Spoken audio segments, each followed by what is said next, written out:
Hi friends, അപ്പോൾ ഈ കാണുന്നത് ഒരു 3MD മെറ്റൽ ബോക്സ് ആണ്. അപ്പോൾ ഈ മെറ്റൽ ബോക്സിൻ്റെ ഒരു വീഡിയോ എന്താ പറയാൻ കാരണം വെച്ച് കഴിഞ്ഞാൽ ഇതൊരു 1/4 ഇഞ്ച് തിക്നെസ് പുറത്തേക്ക് തള്ളിച്ച് നിർത്തിയിട്ടുണ്ട് അല്ലേ ഈ മെറ്റൽ ബോക്സ്. അതേപോലെ തന്നെ നമ്മളെല്ലാ മെറ്റൽ ബോക്സും അങ്ങനെയാണ് ചെയ്യാറ്.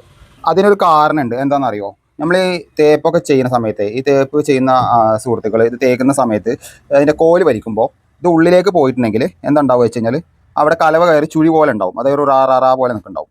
അപ്പോൾ അതിൽ ഉറുമ്പുകൾ കയറിയിട്ട് നമ്മളിപ്പോൾ അഡാപ്റ്റർ ഇട്ടാലും ഇതിൻ്റെ ഉള്ളിലേക്ക് ഉറുമ്പുകൾ കയറും. അപ്പോൾ ഈ ബോക്സിൻ്റെ സൈഡിൽ കൂടി പലപ്പോഴും ശ്രദ്ധിച്ചിട്ടുണ്ടെങ്കിൽ ഉറുമ്പ് കയറി പോകുന്നത് നിങ്ങൾക്ക് കാണാൻ പറ്റും. അപ്പോൾ അത് പ്ലേറ്റ് വെക്കുമ്പോൾ ഒരേ ലെവലിൽ തിക്കനസിൽ ഉണ്ടെങ്കിൽ ആ ശല്യം നമുക്ക് ഒഴിവാക്കാൻ പറ്റുന്നതാണ്. ഇനി അഥവാ അത് ഉള്ളിലേക്ക് കുറച്ചും കൂടി കനം കൂടി പോവുകയാണെന്നുണ്ടെങ്കിൽ എന്താണ്ടാവുക, നമുക്കവിടെ കുത്തിയിട്ട് ലെവലാക്കിയിട്ട് മാത്രമേ ഈ കാണുന്ന ഷീറ്റുകളൊക്കെ വെക്കാൻ പറ്റുള്ളൂ. അപ്പോൾ അഡാപ്റ്ററാണ് ഇവിടെ ചെയ്തിരിക്കുന്നത്. 2 കളർ അഡാപ്റ്റർ ഇട്ടുണ്ട്, ഐവറി ബ്ലാക്കും.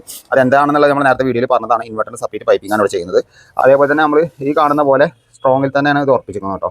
പിന്നെ അതേപോലെ തന്നെ ബാക്കിലേക്കും ഉള്ളിലേക്കും നല്ല തിക്നെസ്സിൽ നല്ല കലവിട്ട് കൊടുത്തിട്ട് മാസ്കിൻ ടാപ്പ് ഉപയോഗിച്ച്, അതായത് ആ ബോക്സ് എങ്ങനെ വൃത്തി കിട്ടുന്നോ അത്രത്തോളം നമ്മൾ ലെവലാക്കുകയാണെങ്കിൽ ആ ബോക്സിൻ്റെ അല്ലെങ്കിൽ നമ്മൾ ആ വർക്കിൻ്റെ ക്വാളിറ്റി നമുക്ക് അറിയാൻ പറ്റുന്നതാണ്. അപ്പോൾ എന്തായാലും നിങ്ങൾ എങ്ങനെയാണ് ചെയ്യുന്നത് ജസ്റ്റ് ഒന്ന് കമൻറ്റ് ചെയ്യുക. അപ്പോൾ ഓക്കെ, ബൈ.